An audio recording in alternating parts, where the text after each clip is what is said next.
Comencemos. Entonces, ¿por qué hacemos clic? ¿Por qué hacemos clic para chatear? Que esto no quiere pasar. Para tuitear. Para llegar a algún sitio.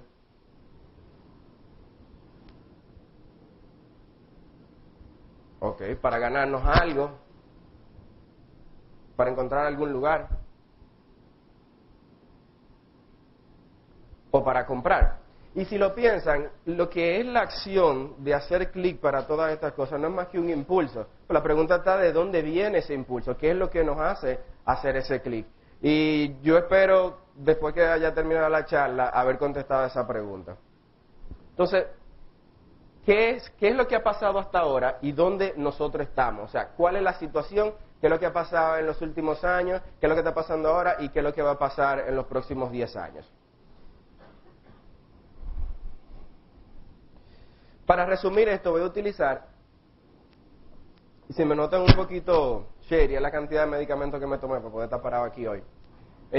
Voy a tomar un slide de Seth Priebach. Seth Priebach es una de las personas detrás de la plataforma social o juego que se llama Scavenger. Y él lo resumió de una manera muy interesante, en la que él dice que en la última década todo se trataba de la capa social, o sea, de las conexiones. La idea era cómo yo me conecto con ustedes. ¿Recuerdan el high five? Que a mí me siguen tanta gente. O Facebook. Y en Facebook son, qué sé yo, cuánta gente, amigos míos de mi círculo. También Twitter. O sea, todo se trataba de crear esas conexiones. Y lo que pudo ser muchísimo más complicado hoy en día es bastante simple. Y es que ya existe el Open Graph de Facebook. Facebook tiene 700 millones de conexiones en el mundo y sabe las relaciones de esas 700 millones de personas. O sea, desde cuántas personas tú tienes como amigo, hasta cuánta novia tú has tenido, cuándo terminaste con ella, el año pasado te gustaban las mujeres, este año te gustan los hombres. O sea, Facebook lo sabe todo. Y ese Open Graph de Facebook es la estructura, o sea, ya no hay que armar nada, la construcción está hecha. El que quiere trabajar sobre esa plataforma social, esa capa social, nada más tiene que conectarse al API, al API de Facebook, y ustedes han visto las aplicaciones. Entonces, las posibilidades son infinitas. Y eso fue la década pasada. Ahora, ¿dónde estamos hoy en día? Es en la capa de juegos, la capa de influencia. Esta es la próxima década, la que apenas comienza. Todo se trata de influenciar los comportamientos de las personas. La otra se trataba de las conexiones y esta de la influencia de los comportamientos. Lo interesante es que no hay bases cimentadas. El proceso, la construcción apenas comienza. Yo creo que ahí es donde está, vamos a decir, lo que más valor tiene para el momento en el que ustedes están ahora mismo. A mí me hubiese encantado tener ese conocimiento cuando estaba en la universidad, porque eso significa que ustedes tienen más tiempo antes de entrar al trabajo o cuando entren a una vida productiva ya de tener su propio negocio y eso. Yo creo que van a tener las herramientas y tiempo suficiente como para construir sobre ellas. Entonces, ¿qué es lo que nos hace hacer clic? O sea, ¿qué es lo que hace que nosotros hagamos ese clic? Y la pregunta real tiene que ser, ¿por qué nosotros estamos usando estas herramientas? O sea, ¿por qué nosotros estamos entrando a Facebook cada 5 minutos? En el Foursquare, cada vez que llegamos a un sitio, hacemos check-in. O sea, ¿por qué nos envicia? O sea, ¿por qué funciona sobre todas las cosas? Si entendemos las respuestas a esas preguntas, entonces, como les decía ahorita, estamos en el camino de que ya ustedes tendrán esa base para construir sobre ella y hacer lo que ustedes quieran y obviamente pueden hasta cambiar la forma en que actualmente se hacen muchas de estas cosas.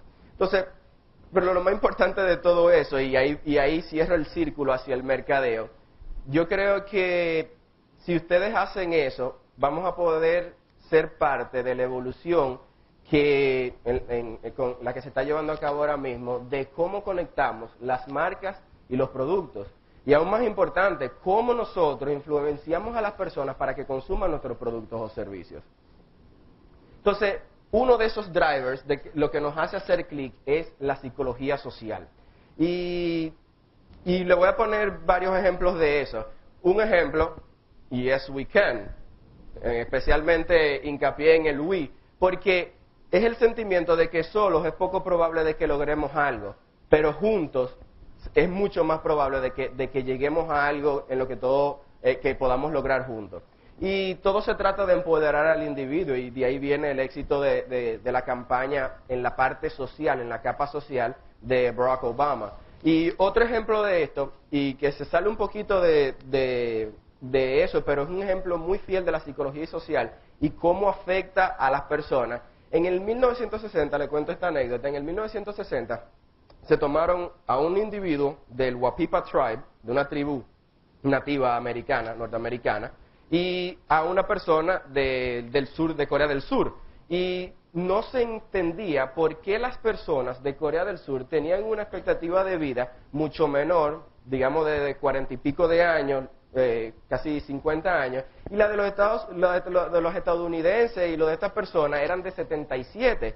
¿Y por qué los de Estados Unidos estaban en plena industrialización? O sea, ellos estaban, ¿cómo se llama? De algún modo se sentían mejor consigo mismos, se llevaban mejor. Sin embargo, en Corea del Sur la gente se quería suicidar, la gente estaba súper deprimida, decía, ¿por qué yo sigo vivo? ¿Qué yo estoy haciendo aquí? Y es muy difícil pensar que una nevera en la industrialización pueda hacer sentir bien o mal a alguien, pero todo se remontaba a cómo esas personas, el entorno en el que ellos vivían. Mientras de un lado la gente del Wapipa Tribe lo metían como en un domo, como en un sauna pequeño, y ahí se metían todos los fines de semana, ponte tú, 50 personas, pero no era, o sea, como estamos nosotros ahora mismo, ustedes ven las cabezas de todo el mundo, en ese domo ellos se veían la cara, y aún sin hablar, pues hacían conexiones muy personales, hasta salían parejas de ahí que se conocieron un día, en el fin de semana estaban comprometidos y se casaron.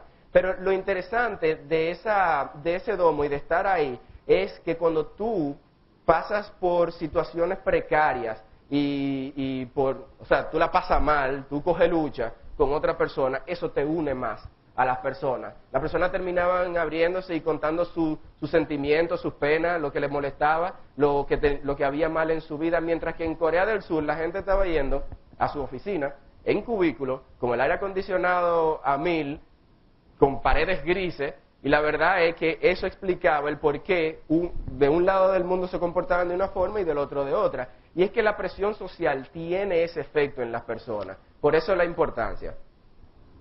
Otro driver es el sentido de pertenencia. Y aquí, ustedes van a reconocer a esa joven. Paris, en el 2005, yo creo que todos ustedes saben que le hackearon su sidekick. Y cuando le hackearon su sidekick, sacaron todos los números a Victoria Gotti, que es una actriz de reality, la llamaron como 100 veces en un día. Entonces, ¿qué hizo ella? Ella encontró la solución a su problema en un aparato muy feo, que era actualmente utilizado como una herramienta de productividad en las compañías para manejar emails, para agendar su calendario y eso, que era el BlackBerry, que era feísimo. Pero tenía el componente del BlackBerry Messenger, que era un chat, como le dicen BBM, era un chat que es encriptado y es una plataforma bastante segura, por decirlo así. Y de ahí viene que lo que ella hizo fue, compró uno, le regaló uno a Nicole Richie, así podía chatear con ella, pero Nicole le compró uno a sus amigas más cercanas. Pero las amigas de esas amigas cercanas de Nicole Richie y de Paris se compraron Blackberries para poder hablar con ellas. Y así fue permeando en la pirámide social hasta que obviamente llegó a pop culture. Y aquí, señores, no ha sido nada diferente. Evidencia de eso es que Capital DGB compartía el dato los otros días, bueno, en el caso de estudio de la campaña que presentaron, que República Dominicana es el segundo país solamente por debajo de Estados Unidos en BlackBerry per cápita de una nación, o sea, en un país, en venta de BlackBerry en uso de BBM. Entonces, fíjense que ha sido lo mismo, aquí también permeó en la pirámide social y obviamente así es que uno se da cuenta que una persona tiene 4.029 contactos en un BB.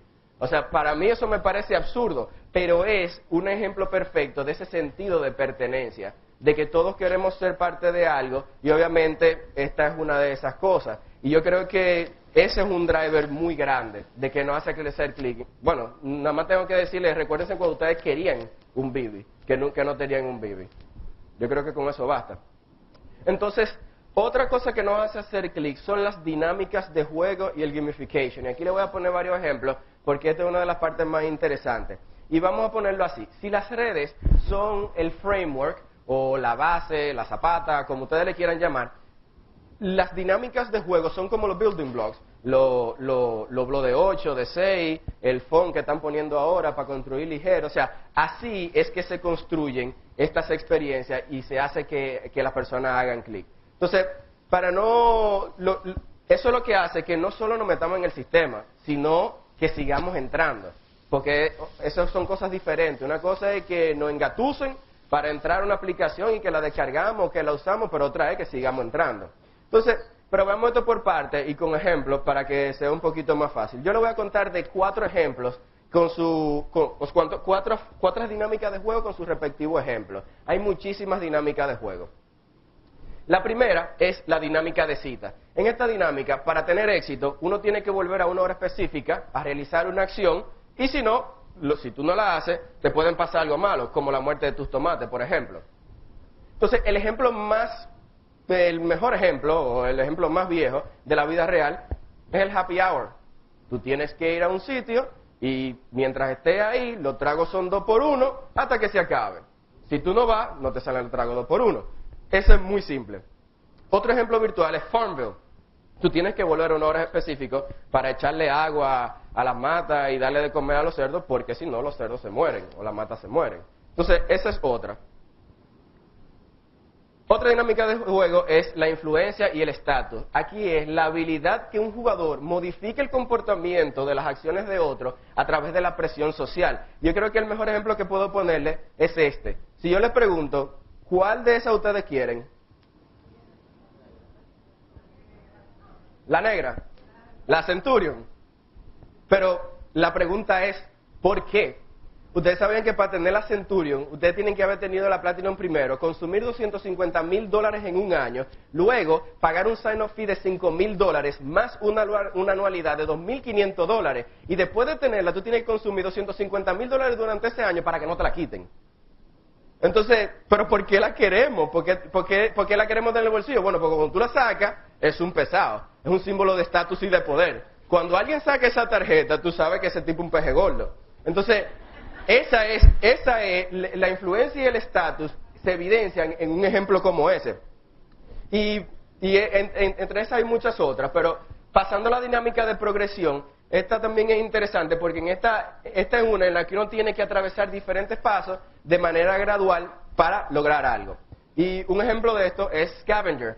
Scavenger es un juego, una plataforma social, pero /juego, en el que tú vas yendo o visitando diferentes comercios. Y cuando tú visitas los comercios, pues tú vas obteniendo puntos al realizar ciertos retos. Pero cuando tú llenas la barra de, vamos a decir, de los rewards, entonces tú obtienes beneficios como dinero, descuentos, cosas gratis, 2 por 1, etcétera. Otro ejemplo de la vida real es cuando en un comercio nos dicen, compra 9 y el 10º te sale gratis. O sea, tú vas mucho al supermercado y tú compras estos tomates y te dicen, bueno, cuando tú compres el 9º yo te voy a dar el 10º gratis. Esa es otra dinámica de progresión, pero del mundo real. Otro es la barrita de LinkedIn. ¿Quiénes lo han visto? Como la barrita que tiene el LinkedIn, que se va llenando a medida que tú vas como completando tu perfil. Eso es dificilísimo. Yo no conozco a nadie que lo ha llenado, pero el que lo logró lo felicito porque ganó ese juego. Otro ejemplo es Farmville. Farmville tiene una barra de progresión arriba que te va diciendo qué tan buen granjero tú eres. Yo no tengo mucho sentido a eso, pero bueno, es un ejemplo. Otra es descubrimiento comunitario o communal discovery. La dinámica en la que todos tienen que trabajar juntos para lograr algo, y esta también es muy interesante. Un ejemplo, no sé si conocen este portal, se llama Digg. Digg es un portal de noticias y de contenido en el que tú posteas una noticia que tú encontraste, ¿verdad? Y la comunidad va votando sobre esa noticia y a medida que va votando se va poniendo arriba. En cierto sentido, la comunidad ayuda a curar el contenido que se despliega en esta red. Es muy interesante. Y ese, por ejemplo, es un ejemplo de communal discovery. Entonces, ¿qué es gamification? Este es uno también de los puntos más importantes. Gamification se remonta a las épocas de la máquina de tragamoneda de los 70, de los 80, donde se acuerdan como de la tablita de high score, donde decía como los puntajes más altos. Eso no hacía más que jugar con el ego de las personas para cautivarte y hacerte que tú volvieras y que buscaras una posición más alta. Esa es lo que hace que la integración juega con el ego de las personas para buscar una mayor integración con el sistema. Desde ahí es que viene. Pero, ¿qué es? A ver si... ¿Pero qué es? Entonces, gamification no es más que el uso de principios psicológicos utilizados en aplicaciones que no son de juego, ¿ok? Eso se llama gamification, pero obviamente la pregunta es cómo lo hace, y ahí viene lo interesante. Cuando tú utilizas la predisposición que el ser humano viene desde chiquito, desde que nació, de jugar a favor de promover los comportamientos deseados en las personas, y tú te aprovechas de esa predisposición, automáticamente tú estás utilizando gamification. O sea, cuando nosotros esa capacidad innata que tenemos de que queremos jugar, tú lo utilizas para fines que no son de juego, o para fines comerciales, vamos a ponerlo así, eso es gamification. Entonces, ¿qué es lo que nosotros como mercadólogos buscamos? ¿O qué es lo que se sugiere que busquemos? 3 cosas: tracción, stickiness y relevancia. Esas 3 cosas, la atracción, el stickiness y la relevancia, cuando esto quiera. La atracción es importante, ¿por qué? Porque es lo que nos hace el engranaje con la necesidad del mercado y la demanda que nosotros estamos haciendo o supliendo con nuestros productos. Eso es lo que nos garantiza como esa permanencia. El stickiness nos da esa entrada al pop culture, al argot popular, a que hablen de nosotros, de los productos. Y lo que es la relevancia, porque sin esa relevancia y esa recurrencia, entonces obviamente no tenemos nada. Esto se está tomando su tiempo, pero vamos a ver, si esto quiere, 4 ejemplos de gamification.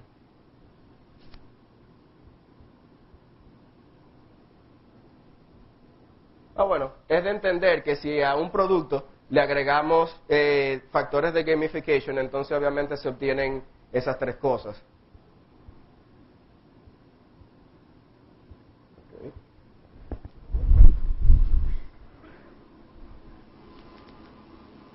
Ok, ejemplos de gamification. Algunos ejemplos son los badges de Foursquare. Cuando tú entras a Foursquare, te regalan un badge, un newbie badge. Pero si tú eres de las personas que van mucho al gimnasio de noche, entonces de buena primera te dan un badge de gym rat. O si tú sales muchas noches de semana y sales como hasta tarde, haces check-ins en bares, te dicen que tú no estás haciendo tarea y que te dan un badge por tú ser el más crazy que sale todos los días de semana. O sea, entre otras. Y eso es otro ejemplo, que son medallas de cumplimiento. Y ese es otro ejemplo de gamification. Otro ejemplo de gamification son las barras de progreso. Y en la barra de progreso, esto es salesforce.com, pero ya les comenté algún otro ejemplo en el que tú vas llegando de nivel a nivel y avanzando en él y te dice qué tú necesitas, o sea, qué te falta, para llegar a la meta que tú quieres. Otro ejemplo, después de este. Otro ejemplo es de un leaderboard. Este es mi leaderboard de Cloud.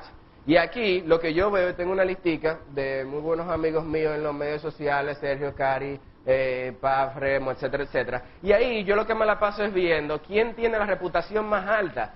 Y yo todos los días entro de que, bueno, este me ganó por 1 punto, yo estoy por debajo por 3 puntos, etcétera, etcétera. Esta le subió a este. Y la verdad es que es un ejemplo de gamification bastante interesante porque me mantiene entrando todos los días. Claro, cada cosa es más relevante para una y para otra. Por ende, lo que es relevante para mí no necesariamente sea para ustedes. Pero lo que este tipo de cosas le augura o le garantiza es que muchas personas van a entrar en esa atracción que esto les da. Otro ejemplo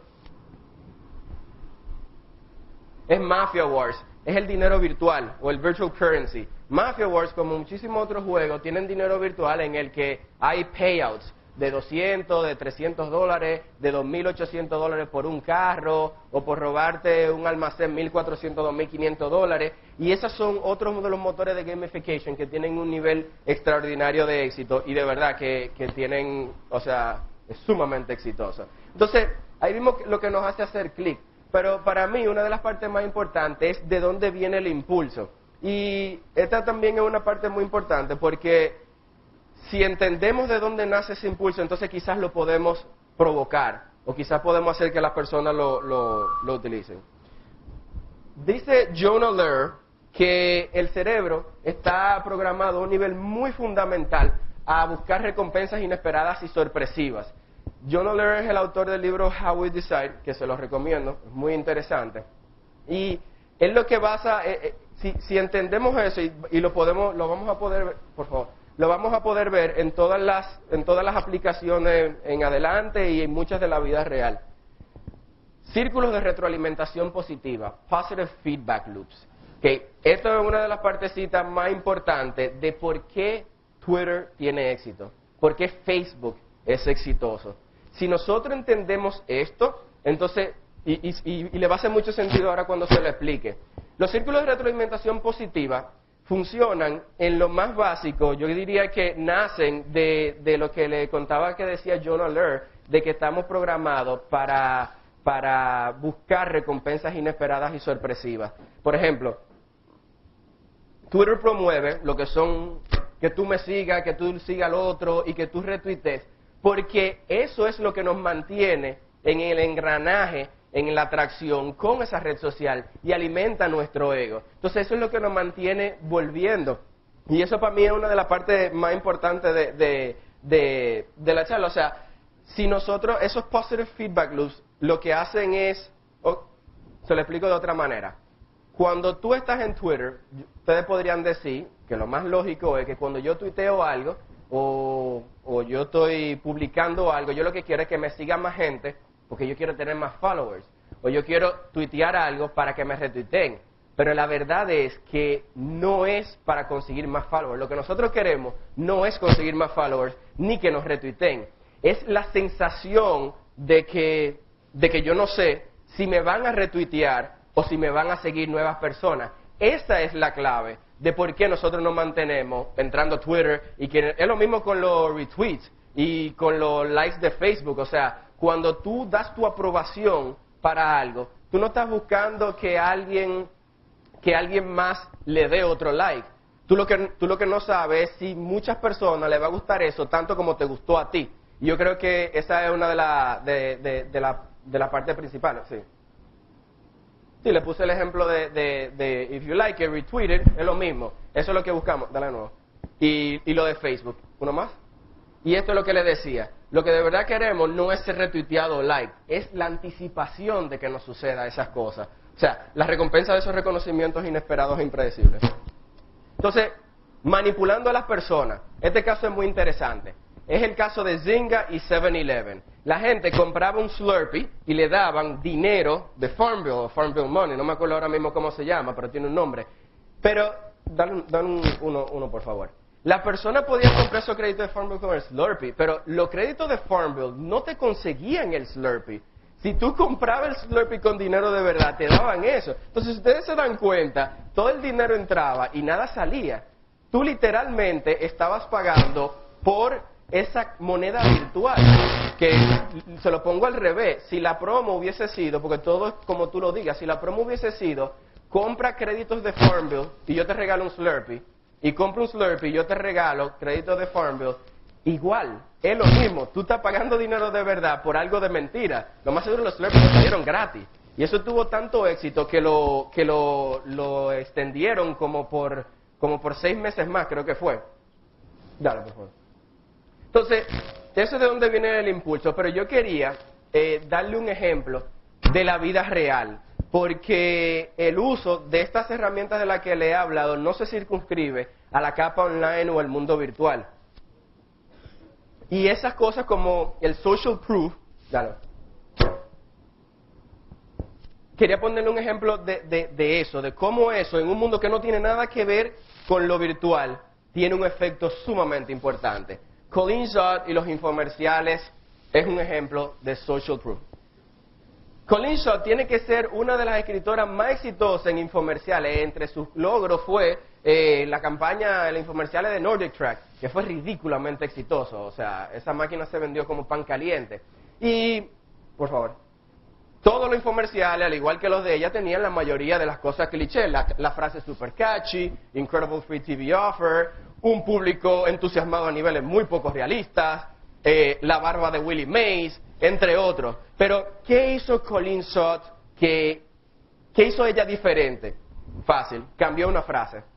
El famoso call to action, las operadoras le están esperando, llame ya. La cambió a, si las operadoras están ocupadas, por favor llame de nuevo. Y pausemos ahí un momento. Ahí, ese es el ejemplo perfecto de social proof. Y el mejor ejemplo se lo voy a dar con ustedes mismos. Vuelve uno atrás.